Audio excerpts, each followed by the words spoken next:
Hey guys, subscribe for daily content, and if you're shopping for gear, make sure you check out the description for the newest items at some of the very best online retailers.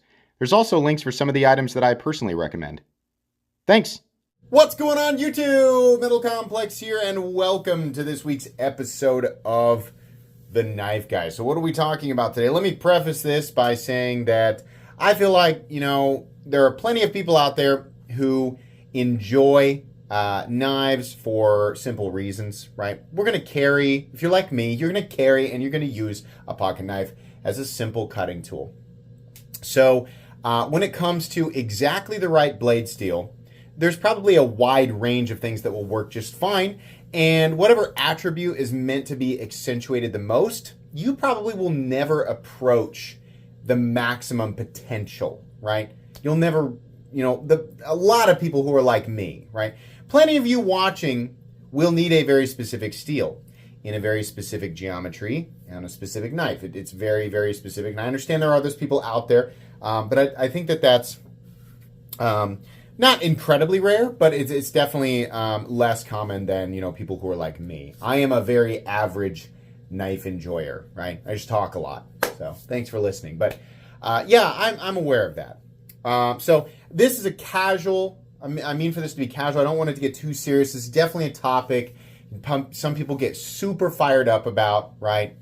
But I think the average person knows. It doesn't need to be educated on the fact that knife companies, or honestly any company in general, they're going to sell to us like what's popular based on what we like, right? Or what we perceive as the best. So you have your steels that are, if somebody's going to spend a lot of money on a knife, right?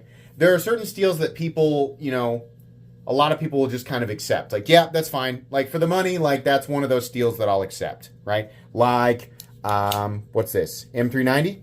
Yep, that's probably the most common one. We get real excited nowadays. I do, for sure.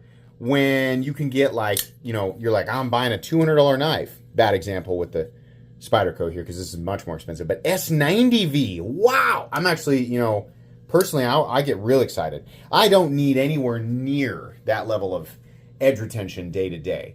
But man, I can get S90V now and some Chinese knives for $200. And it's actually heat treated well, right? That's pretty cool. Then you have like your weird, the stuff that like, I don't even fully understand. Like a lot of people I feel like are like, I don't really even fully understand the benefit or the, the multi-directional teeter-totter that is the composition of some of this stuff. But Spyderco Shaman and 15V, I'll get that just because it's different or just because it's rare, right? How about DLC Damasteel? That just sounds cool, right? Don't see a lot of that. MagnaCut, blind accept, right? Now, a lot of people, I don't mean to say that people don't understand what they're buying, right? Definitely not, right? But there's like flavor of the month steels, and then there are steels that are, probably more beneficial to the average person, like the everyday Joe. There are definitely like, there's not a perfect jack of all trades steel, right? MagnaCut, S35EN, S45EN, right? A lot of those like kind of like Vanax is one of them. Like they get it. A lot of people buy Vanax and they're just like, Vanax. Like I've heard that that's like really special stuff, right? A lot of people don't know that it's incredibly similar to MagnaCut. Not identical, but very, very similar, right? What I don't like to see, what's really unfortunate, but we see it, and I'm affected by it too, right? Let me paint you a picture. The everybody's favorite knife company, right? What's that company? I'm not going to say it. You just have to imagine that we all put our hands in together and we're like, 1, 2, 3, we agree all at the same time for the sake of argument, right? Yay, go team. All right.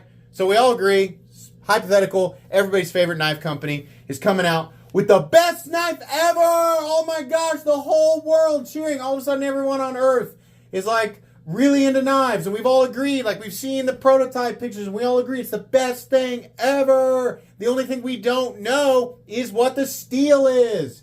I'm sure it's going to be great, right? We're all in agreement so far, yay, right? And before they release the knife, they announce they're like, It's S30V. And everybody, oh, S30V. Well, that's not very special, right? We wanted whatever, right? Here's the thing that sucks, and I know many of you know where I'm going with this. If you're like really, really new, what you've probably heard is S30V's old news, right? And a lot of you who are also new have deduced from that S30V not good anymore. S30V old news. S30V not good steel, right? It's like how 440C used to be good and now it's not. There's so much more to that onion, right? And you went right, instead of peeling it back, you just like toss the whole thing in the trash can. And that really sucks because S30V, for example, is actually a phenomenal steel. It breaks my heart to hear people say stuff like, S30V, for that much money, it should at least be, and then insert some other steel with a totally different balance in terms of the composition, right? You ask that person, the average person who says that, well, what are you going to do with it? Oh, I'm just like kind of use it for a whole bunch of different stuff. Like, I mean, it's, I guess I need a little bit of corrosion resistance. Like, I don't need all the edge retention in the world, but some would be good. I'd like it to be reasonably tough, and I know how to sharpen. I don't want it to be like insane or impossible. I can sharpen it good. Wow, well, you know what? It sounds like S30V would be a great steel for you, right? It's almost like S30V was invented specifically for pocket knives. It was. S30V was created for pocket knives. By today's standard, yes, we have knives that will outperform it in terms of edge retention, right? That's another edge retention on its own. I just said it's supposed to be a casual conversation. I've already yelled once. Edge retention on its own is the number one most confusing element of, or it's one of the most misleading elements of knife steel composition and what correlates to value or price tag.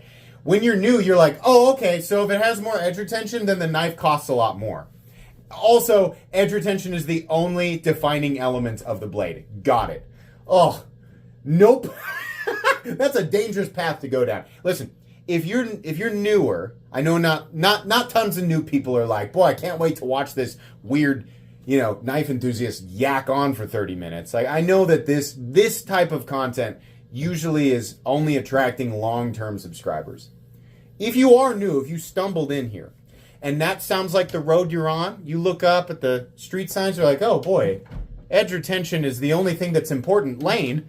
Wow, that's the exact road that I'm on. You gotta stop. You gotta stop right there. You're gonna teach yourself all the wrong stuff. You're gonna have a wackadoo perception of value, right? You're also probably gonna end up shattering a blade. That's what's gonna happen, right? How many times have we heard from dealers, retailers, knife makers? Yeah, well, we cranked the HRC up on this super, everybody thought they wanted this incredibly high HRC on this specialty steel that can go that high, but it's already not known for toughness. And we said, it might chip. And they said, shut up, just make what we want. And they were like, okay. And then they did it. And then the guy called in, he's like, hey, what kind of crap blades are you making, huh? I was pounding on nails and the blade shattered. What kind of crap knife are you making? That's the problem. New people don't understand. Like the best knives in the world, the best steel in the world, right? Hardness and toughness to them are the same thing. They don't understand, right? Did you know? Most of you know, but newer people. Let's say, listen, if you were just like, if the last thing you watched before you came to my channel was just like a TikTok of somebody jingling keys, which is 99% of TikTok, right? Then you're exactly who I'm talking to. Did you know that glass is really hard? Glass can be hard because glass can break. Yeah. Yes, it can. Good job. That's the problem. What's confusing about composition to a lot of people that they don't even dig into it, right? Oh, blade steel hard, so knife good. Knife must be tough. Tough knife mean good knife. tough knife meaning if I give more money for knife, it be hard, tough, good. Should be able to pry and hammer with knife. Huge, just so wrong. And that's what happens when you take, like, if you don't learn anything about, and to be fair, like this our world is so complicated. Like from my perspective, it sounds like I think that I know everything, and I don't. I learn something new every day, usually from my own comment section, right? But coming into the knife world, a common way to think when you step in is the best knives can withstand everything. Right? What do you mean that's not a knife task? It's a knife. You're supposed to be able to do anything with a knife. Nope. It turns out, it takes a little bit for people to accept this because of how they're, everybody's grandpa taught them that a knife is everything, and it's not, right? Because what you end up with, some knives end up being able, I know I'm getting off track here, some knives end up being able to do a whole bunch of different things, and they are still a whole object at the end of it, sure, but that whole object is basically just a dull piece of metal. So it's no longer capable of performing the one thing it's supposed to do, which is cut, because you've done everything else with the thing except cut. You've pried and hammered and chopped and done all that stupid stuff that you should have been doing with other tools. Is that the mark of a good tool? Wow, that's great that you ended up with this sharp, this totally dull, like, piece of metal. Wow, amazing. Yeah, but also, like, can I borrow that real quick? I need to cut something. Oh wait, I can't do that now because you've used this wrong for over a decade, right? So I don't measure it like that, but the problem is that that's how most people are taught. They don't understand the difference between hardness and toughness, and they don't understand the trade-offs and the balances and things like that. So a good tool is just supposed to withstand all of this. It doesn't make any sense. So my point is that if you're, give an example, right, that everybody knows, if your job is to cut this medium, whatever material, this normal material that you're supposed to, you just have to cut a lot of it. Like you're trying to accomplish a very specific task, and this task involves cutting light to medium material continuously for a long period of time, but what you've got in this specific, this very specialized scenario that I'm creating to support my argument, I need you to cut this material, a lot of it, as much as you possibly can. Here's the only knife, right? And you get to choose what it's made out of and the geometry and everything. So what you're going to do in that scenario is you're going to try to optimize the geometry to create a tool that does as much work on its own versus you having to. You want the tool to do the work, right? So you want a geometry that's going to allow, depending on what the material is, for minimal resistance. You're going to want probably a pretty thin geometry, and you're also going to want a composition that's going to heavily accentuate edge retention and edge stability over a long period of time, specifically when considering you're cutting this material. Do you need that specific blade to be incredibly tough? No, you do not. Do you need it to be incredibly corrosion resistant? We didn't really cover what the material was. The material's not wet, and you're not in a wet environment. So in that situation, no, you do not, right?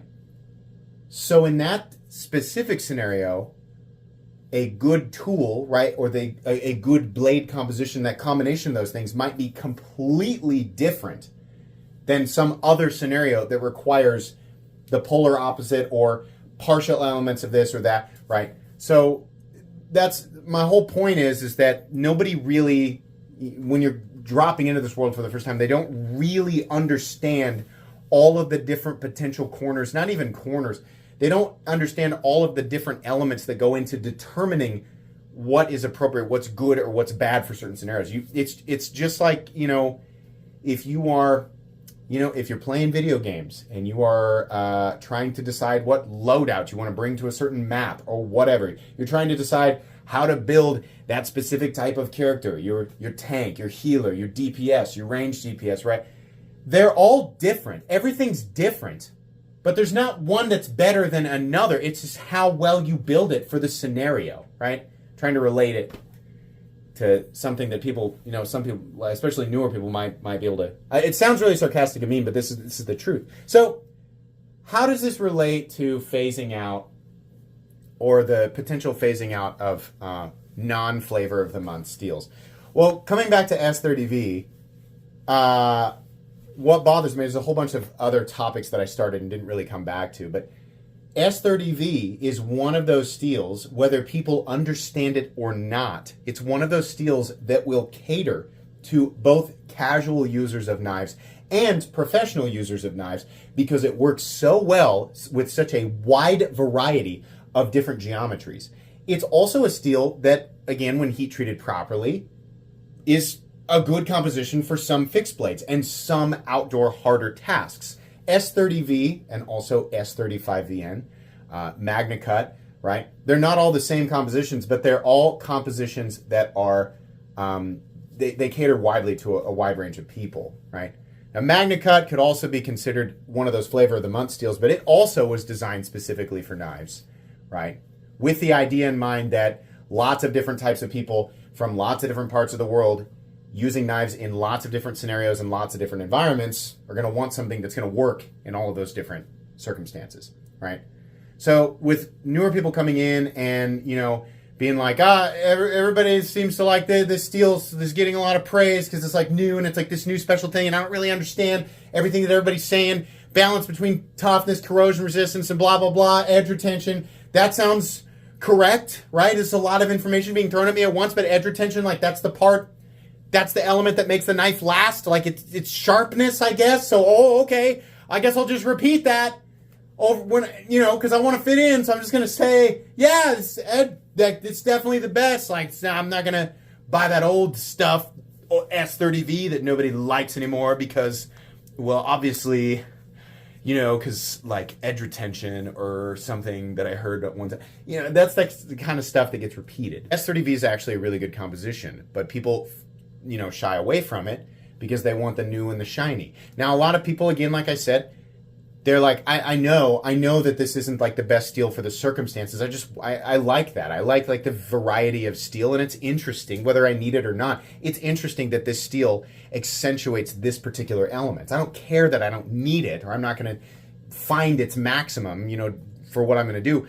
I just don't care. I've got plenty of knives in S30V, so I don't need this. That's perfectly fair because I also understand that, right? I completely understand that. That's cool. I like collecting lots of different steels too. In fact, out here on the table, Nitro V, we got CPM 154, S90V, we got Magna Cut, we got 3V, we got D2, we got 15V, LC200N, Magna Cut 14C28N, M398, or is that M398? I think both of them are M398. I can't remember. Lots of different stuff, right? But again, coming back to the person who doesn't know, they think they understand what makes a good knife, but they don't really know, right? So, some troglodyte stomping in with grandpa's rules, oh no, a good knife when I'll say, they buy something that everybody in our community is putting up on a pedestal because of some element that has been pushed to the absolute limit. Holy crap, guys. Rex 121 in the new Spyderco Sage 5. Spyderco pushed that heat treat to the limit. That's the ultimate blade. The problem is that, who does that sound like? Sounds like me, right? Imagine you're, ding dong grandpa's rules coming in here in this. I'll be the judge of that. I'll be the judge of that. And so he's like buying his first, and it sounds like an ultra specific scenario, but he's buying his first nice knife, right? He's like, what? I've always stuck with my good old Buck 110. I've stuck with that, But I'm gonna these content creators, these whoever, they keep putting a lot of this stuff up on a pedestal, and I've heard it echoed enough that I feel like there's probably something to it. So I'm gonna take a chance. I'm gonna spend $300 on this Sage 5, this S1 or what is the Rex 121. I keep wanting to say S125V. Rex 121 at what is Spyderco heat treated to? Probably 70, something around there. And he's going to determine with his terrible set of rules that are best suited for cheap knives that fall apart and can be replaced by other cheap knives, right? So now you're going to use that to determine whether or not the knife is good and the blade steel is good. Well, guess what's going to happen? What's going to happen to that blade, right? You're going to shatter it. And it's not because there's something wrong with the blade composition or the steel composition or the knife. It's because the set of rules that you've lived by that, determine how proper use of a knife are being applied to something that is not supposed to be used that way, right? Rex 121 will cut light to medium materials that are much, substantially softer. Cut, not pry, not, chip away at, hammer into. No, it will cut light to medium materials for long periods of time without losing its edge, right? So, a lot of this confusion on some side, I gave you one example. There's a million reasons that lead people to get the wrong information about knives. But a lot of this, combined with the boredom of the informed sections of the knife community, are pushing steels like S30V and D2 and a lot of other actually really great underrated steel. I mean, like steels that were once like ultimate kings and are then started having to share the limelight, and then eventually were just kicked out of the spotlight due to, number one, a poor understanding of blade steel composition, or two, boredom of extreme enthusiasts, regular buyers, right? But it's the misinterpretation, right? The newer people misinterpreting what seasoned knife world veterans are saying about this stuff. S30V and D2 are not bad. They're just not the flavor of the month anymore. D2, for example, is a wonderful budget steel, right? Ironically, it has some of the best edge retention that you will find under a certain price point, especially under $50, right? A lot of people don't know that. One of the problems is that we don't often see D2 really being pushed to its limits, right? It's easier to just throw a ho-hum, heat treat on it and be like, yeah, D2. People are like, yeah, okay, whatever. I heard that's an okay steel. But when you compare D2 to other compositions that you would expect to see at 50 or less, when you specifically highlight edge retention, if that is the element that's the most important to you, the funny thing is D2 can really not just outperform, but it can make a joke out of a lot of the steels in that territory. And so many people don't know that. And new people they'll never have any idea. Because they're like, oh, D2, like, yeah, I heard about that. That was like the steel that was, like, people, like, when I joined, like, people were like, oh, D2's, like, kind of boring. So I guess it's not very good. And then they just forget about it. It might actually be the best dollar for dollar composition for you if specifically what you're trying to do with the knife relates to the benefit of D2, right? I'm not saying anything is the best. I feel like people are going to get the wrong idea here. But we, as a community, and all of our different opinions and all of our different reasoning, we are force phasing out a lot of steels that are actually really great steels, and we're doing it for no other reason than simple boredom, right? I keep coming back to S30V because it always bums me out to hear people go like, why doesn't Spyderco releasing another knife in S30V? Oh, so boring. I wish they would make it in. I've done that too. I'm not just making fun of, don't take offense to that. I've done that too. But then I remember, oh, that's right. S30V is actually an incredible composition.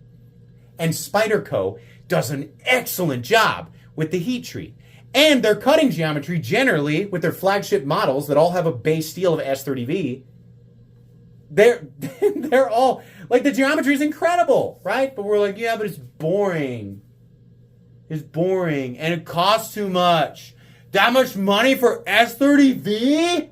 Would you pay this? Would you pay it anyway? Even if it was whatever, if it was M398, would you pay that? Probably not. You'd probably still be upset. I would be too. Spyderco's prices are out of control. But my point is that the S30V is not the problem, right?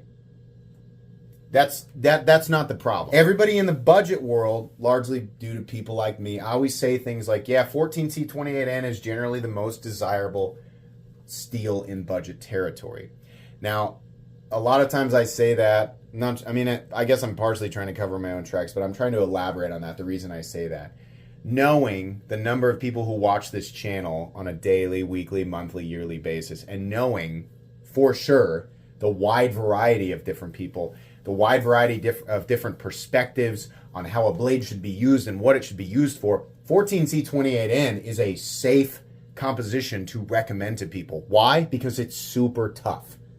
And because of all, this is mean, because of all the TikTok and YouTube Shorts troglodytes who stomp in not knowing anything, knowing that those people are probably, square peg in a circle hole, probably not going to use the tool right.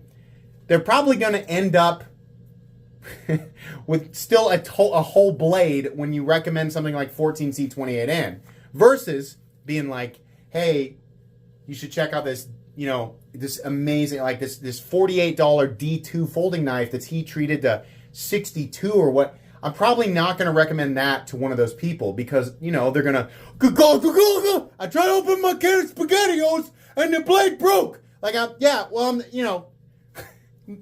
we got a lot of other issues there, but that's why I don't want to recommend that to that person because what they assume of, what they're supposed to be able to get out of their tool is a whole, it's a can of SpaghettiOs. It's just nonsense, right? I think we should just be careful and do our best to explain our perspective. I mean, if you don't want to see a certain steel on a knife, you should go out of your way to explain it just because you've seen so much of it and not because it's the wrong steel or a bad steel, right?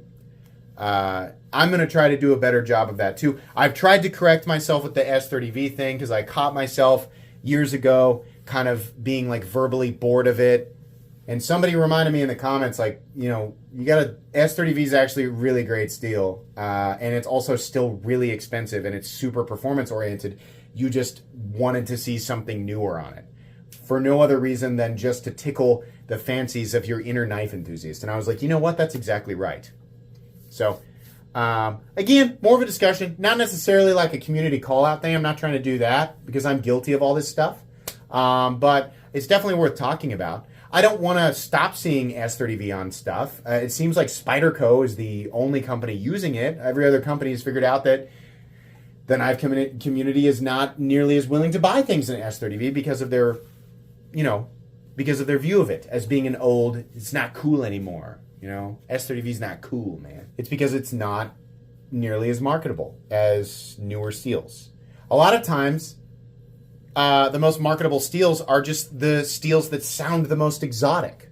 Ooh, what? It's Vanax Super Clean. Rex, what's an interesting one? Z-Finit. Z-Finit, what's that? Whoa, that sounds new and exciting. Z-Finit is LC200N, which is Chronometer 30, which is not new. Right? It's so funny.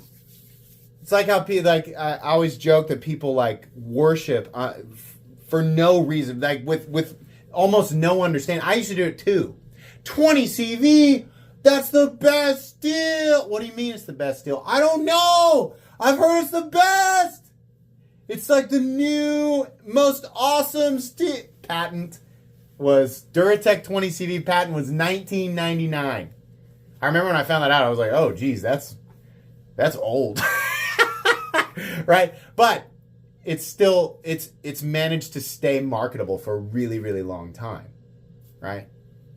So, it's not like becoming aware of this as a community is going to stop that from happening. But yeah, don't not buy something because you heard that some steel was boring or what, or, I guess think twice. If a knife doesn't come in a steel that you consider interesting, I guess ask yourself, do you plan to use it? What do you plan to use it for? If you don't know a lot about the steel, learn about it. Learn about what the benefit of the composition is. Does it teeter or does it lean into one element specifically? Or is it more of a jack of all trades steel or lean more towards that side, right? Do you need kind of a jack of all trades steel? Do you need a Magna Cut? Magna Cut is one of those specialty steels that's new and sounds cool, and it actually is made for knives, and it's got an incredible balance, right? So I imagine Magna Cut will be popular for a very, very long time, right? But I think a lot of new people hear Magna Cut and they're like, I heard that's the best. And best, without asking anybody or even exploring what that could mean, must mean sharp.